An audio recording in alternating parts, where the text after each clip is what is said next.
La parole est au ministère public. Merci, votre merde. Votre honneur. C'est ça.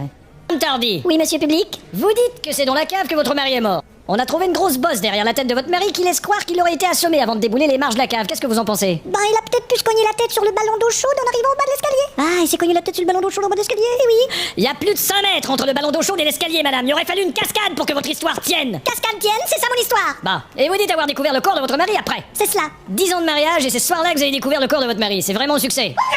Objection retenue, s'il vous plaît, venez-en aux fesses. C'est ce que je fais. Je veux dire aux faits. Madame Tardy, selon une employée de France Télécom, vous auriez eu une conversation avec un homme 2 semaines avant la mort de votre mari et vous auriez parlé de l'enterrement ou de l'incinération de celui-ci. Comment vous saviez qu'il mourrait? Ce n'est que de la foutaise. Vous avez bien appris vos textes.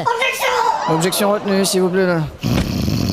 Pourtant, vous avez bien dit, et je cite le rapport, il finira soit dans l'incinérateur, soit dans la terre. Sois dentaire, je parlais avec mon dentiste. À votre dentiste, hein. Expliquez-moi pourquoi vous avez également prononcé souvent le mot inhumation. Je lui disais que j'aimais bien les films de Walt Disney et les autres films d'inhumation. Pourtant, un témoin oculaire dit vous avoir vu dans un restaurant avec un homme, peut-être votre amant.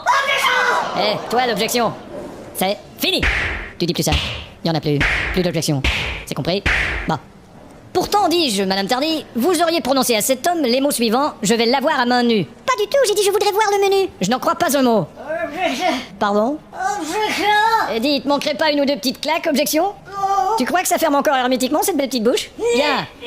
Madame Tardy, qu'est-ce que vous avez entendu exactement lorsque votre mari est descendu à la cave? Eh bien, j'ai entendu bing, bof, palang, kung, balatapalapal. Greffier, vous notez? Bing, bof, palang, couing, palatapalapal. Il y a une étape que je m'explique pas, Madame Tardy. Quoi? Vous dites que votre mari s'est cogné la tête sur le ballon d'eau chaude en arrivant en bas des marches. Oui. Mais dans ce cas, ça aurait pas fait bing, bof, palang, couing, palatapalapal. Ça aurait fait bing, bof, palang, palatapalapal, kung. Pas nécessairement, il a pu avoir kung sur la tête et ensuite continuer à rouler, palatapalapal. Malheureusement, tout porte à croire, madame, que c'est vous qui avez donné un coup sur la tête de votre mari avant qu'il tombe dans les marches. Alors ça aurait fait couing, bing, bof, palang, palatapalapal. Ah oui? Bah pendant que vous y êtes, pourquoi il se serait pas assommé la tête dans les marches en tombant? Ça aurait fait bing, kung, bof, palang, palatapalapal. Je vais vous dire, madame, qu'avec la bosse qu'il avait, il aurait fallu que ça sonne souvent dans les marches. Ça aurait fait bing, couing, bof, couing, palang, couing, palatapalapal. Bing, couing, bof, couing, palang, couing, palatapalapal. Eh bien, je demande au jury de bien réfléchir et de bien observer. Nous avons en face de nous une coupable. J'ai terminé. Alors je procède à la lecture du verdict. Ne t'inquiète pas, tout ira bien. Dis donc, tu t'es fait péter la gueule. Bon, ça c'est pas grave.